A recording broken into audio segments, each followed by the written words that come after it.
Let's ride Snow White's Enchanted Wish, a dark ride located here in Fantasyland at Disneyland in California, also at Tokyo Disneyland and at Disneyland Paris.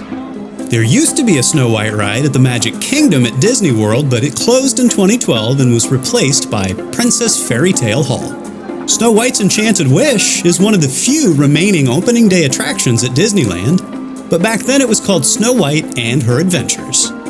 This ride's story comes from Disney's very first animated feature film, released in 1937. Do you like these videos that we make?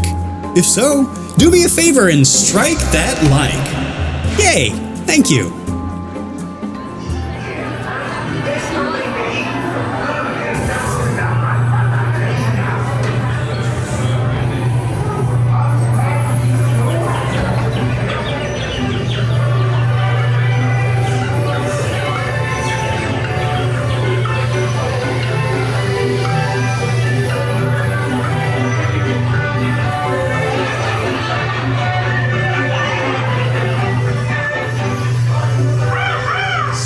I'll be fairest in the land.